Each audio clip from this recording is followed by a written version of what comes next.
no pun intended. But, I don't know. A guy like Jordan Groshans is a guy that I would really like to keep around on this team, especially with the Vladdy third baseman. We're not too sure where that's going to end up. But I don't know. We'll see how it all transpires. And I don't know. David Price could be a Blue Jay within the next few weeks to month or whatnot. I don't know. It's crazy right now. And sometimes you just gotta roll the dice and see where it lands. But now we're gonna be doing some rapid fire questions as we are running out of time. So Evan_McLeod19 says, what would make the Jays offseason better? Another rotation arm or a bullpen arm? I think at this point, I would say a bullpen arm, just because of the fact that we now see what the rotation looks like, and I mean we've been talking on this podcast so far about the number of guys that can fill spots and serviceably fill spots. So I think adding another starting pitcher wouldn't. Unless it's a David Price for that matter, but adding another starter that is another fifth guy, another fourth guy, you don't really need that at this point. Look, depth is great. Signing guys to minor league deals, that's totally fine. But I think right now, if you look at their bullpen, who's there that jumps out other than Ken Giles? I mean, there may be one or two names that jumps out as like possible guys to make an impact, but I look at the way the bullpen stacks up right now for the Jays, and they're really, there's nothing really there that says, damn, that's one of the better bullpens in baseball. And I think their focus is turning. Other than David Price as the starting pitcher, I think their focus will probably turn to more smaller contracts, more minor league deals. But again, with this team, the way it's shaping up, I think getting a solid bullpen, getting some solid later inning guys would be a huge factor for this team. Because I'm looking at the bullpen right now, and I'm looking at names. I see Wilmer Font, Sam Gaviglio, Ken Giles. This is all assuming that the starting pitchers and all the minor leaguers go back down. Jordan Romano's one, and Yamaguchi. But that's on the score roster. That's really all I see. The rest of the guys I see on here are starters, and that I look at and I'm like, that's first off, that's not enough people to fill a bullpen for one thing. You could probably throw in a few other guys like Justin Schaefer. I don't know if he's still on the roster even for that matter. But I think the bullpen arms is where your primary focus is now, other than possibly acquiring a guy like David Price. Yeah, Schaefer's on the Reds. But anyways. Oh, there we go. But yeah, honestly, the bullpen is in need for the Jays, and they need to sign guys like a Jeremy Jeffress, Vizcaíno, guys like that who can help Ken Giles. But honestly, if the Jays do sign any starters, it's definitely going to be the minor league type starters, kind of like the Edwin Jackson. It definitely isn't going to be an Alex Wood. If anything, we don't need any more stopgaps for guys like Borucki, guys like Thornton, Waguespack. We need to let them have a chance at redemption. So if we sign guys like Taijuan Walker, sure, a minor league deal would work, but honestly, we can't be signing these fifth guys anymore and expecting them to contribute when we have guys like Borucki, Pearson, Thornton, Kay, and Zoik all ready for another chance. But yeah, the bullpen is looking pretty weak, and hey, now that we got Ryu, I feel like the Jays should keep Ken Giles. Yeah, it just makes sense, right? I mean, Ken Giles is a guy that I've always liked to come over here. I really believed when that trade for Osuna went down. I really believed that Ken Giles coming over here would be a blessing for him, and it really, really has. Not only has he loved it being here, I think we've all loved him being here as well, and he's been so dominant when he's been healthy, because he had a little bit of health issues last year, but when this guy's been healthy, he's been arguably one of the best closers in baseball. And like you said, bringing in a guy like Ryu and bringing in, some talented guys to try and compete, why would you move a guy like Ken Giles at that point? You just wouldn't.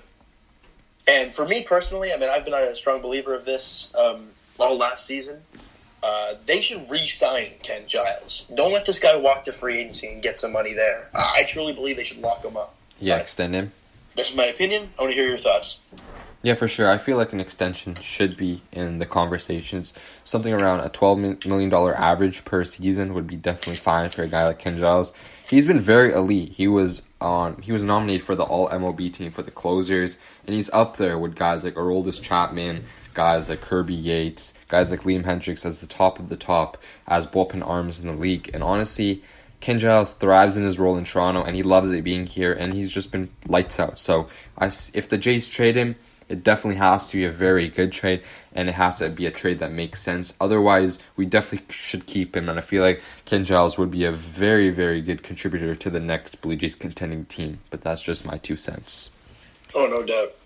I mean, we don't know what this team's going to be looking like come next offseason. We don't know what this team's going to be looking like even opening day this year. But I think Ken Giles is a guy that you want around. It's so hard to find a good closer nowadays because some guys have good seasons. Like Liam Hendricks, I mean, he was never a closer, but then he has an unbelievable season as a closer last year, and he could be awful next season. So you look at guys like Ken Giles, and you mentioned Aroldis Chapman and guys like that who have been there, done that for years and years and years, and are damn good at it. You don't let those guys go. And I don't believe Ken Giles is a guy that you trade away. That's just my opinion, or even like going to free agency at the end of next season. But I think you kind of build around that guy in your bullpen. And you want to build around a number 1 starter. You want to build around a great prospect in Vladdy. They got to build around Ken Giles in that bullpen. That's just the way I see it. 100%. And he's a leader, and he's a guy that can definitely lead a bullpen staff to the next level. Daniel Tiller _ asks, do you think Travis Shaw affects Drury's spot more than the pursuit of Encarnacion? I think he does. I really do. I mean, I think for Edwin, like I said, Rob mentioned it earlier about Shaw but not being a very good offensive bat against lefties. Edwin's a right-handed bat. He's a power bat. Can, other than third base, can do what Shaw can do. Obviously, not as mobile at first base as Shaw can because of not only the age difference, but Edwin's just never really been a very mobile defender. So, but I think with Brandon Drury, I mean, look. The guy plays first base and he plays third base. I mean, for the most part. And then you got sprinkle him in second short. Maybe you sprinkle him in the outfield a tad bit. But you have Vladdy going to be at third base almost every single night. You have, at first base, you're possibly going to have Rowdy Tellez, Travis Shaw. And if they go out and get somebody else, then you throw another guy in that mix. And I don't know. I think it wouldn't be blocking a Brandon Drury. I think people are outplaying him. And last year really hurt Brandon Drury because obviously with Vladdy not being here to start the season, that was his time. That was Brandon Drury's time to grab that spot, and everyone coming up thinking, oh, okay, maybe hold on a second. Maybe Vladdy should be starting at third base right this second. But Brandon Drury didn't have a good start to the year. Vladdy came in, didn't play well, but obviously we all knew he was the future of the team, so he took the reins there. And then Brandon Drury just really never found his footing. And I think Travis Shaw is going to get a legit chance if he performs exceedingly well in spring training, as we expect him to do. Then I think, does it impact Drury more than does Edwin? I think the answer is yes. I truly believe that. Just because Edwin's not a guy who's going to have to take up a lot of spots. He's a DH. He's going to come in and just swing for the fences, crush home runs, and play first here and there. But a guy like Brandon Drury needs to play in the field as well. I don't think I trust him as a DH. So I want to hear your thoughts, Mo. That's just my opinion on that whole spiel. I feel like it'll affect Rowdy Tellez more than Brandon Drury. Yes, agreed. Because Rowdy Tellez was on the first base, and I know Charlie Montoya was very high on him, but I don't think Ross Atkins is as much as him. And Rowdy, sure, he has a power potential, but he doesn't get on base, he doesn't walk a lot, he strikes out a ton, so he's definitely need to show us up in spring training to us Blue Jays fans. But Brandon Drury currently is slated as the backup shortstop and the backup third baseman for Vladimir Guerrero Jr., so I don't necessarily believe that it won't affect him as much. Travis Shaw is definitely going to be playing first base every single day mostly. If Vladdy needs a day off, sure, he can step into third base. But yeah, Drury's definitely going to be that guy who's going to back up Bo Bichette if he gets hurt. So I don't really think it affects him. It probably is going to be affecting guys like Richard Urena, Rowdy Tellez, and Bravich Valera more than Travis Shaw, more than Brandon Drury. That makes sense. So what do we got next? Toxie _delusion asks, what do you think the chances are we sign Edwin?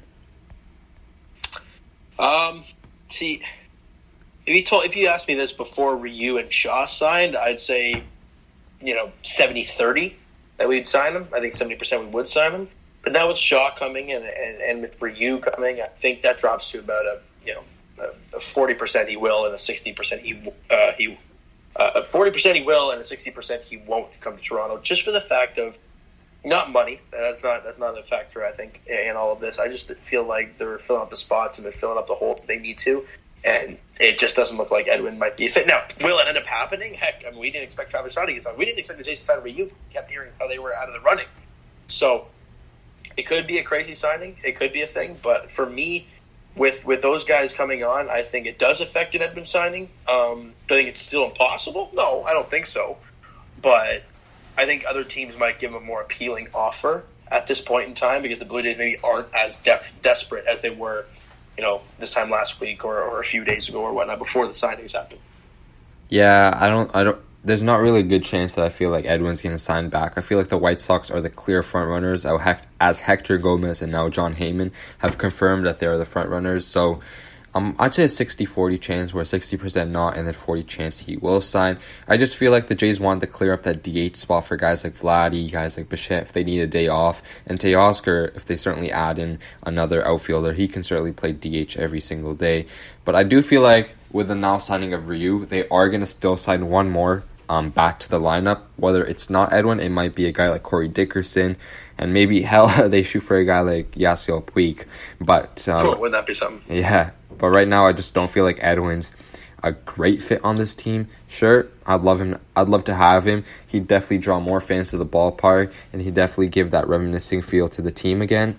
But I just don't think right now with the Ryu signing and the Travis Shaw signing, it's something that the Jays have at the top of their wish list. Well, it's funny. You mentioned Yasiel Puig, and I really don't want him on this team just for one reason. I could be totally going out of the ballpark with this, but do I really want the ego of Yasiel Puig and Ken Giles in the same locker room? Yes. I don't know about that.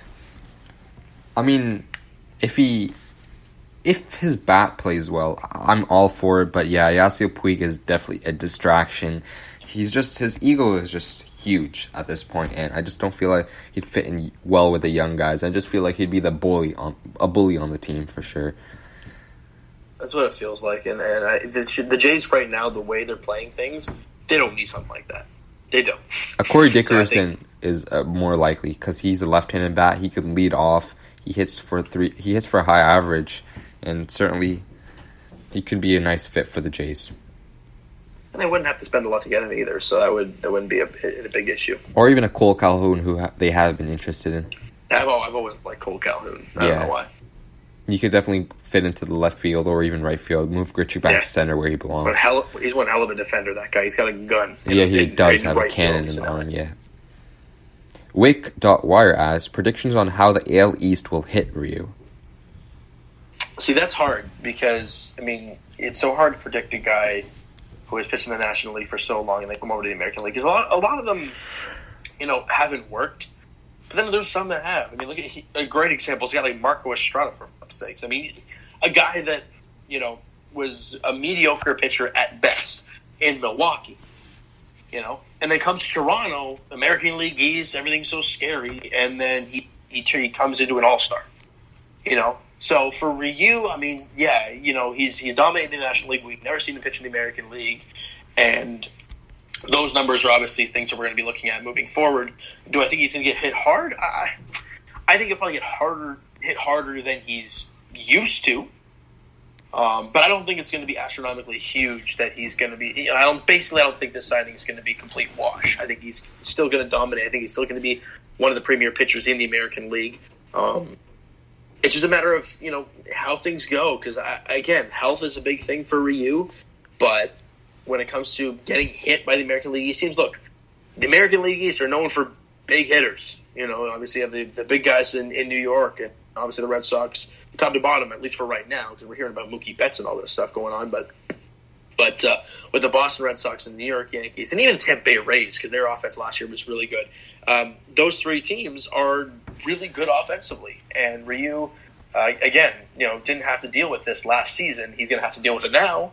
But if he is one of the premier pitchers in baseball, like we've all been hearing every single year, then he's got to do a job against these, the better hitters. And you always hear it, good pitching beats good hitting. So if Ryu goes out there and he makes good pitches, he'll dominate the big hitters in the American League East. But it's all a matter of what he does, the big hitters in the American League East can only do so much. If Ryu's throwing quality pitches and dominating, no one can hit him. So I'm very intrigued to see how he'll perform. I don't think he's going to get hit too hard. I think he'll get hit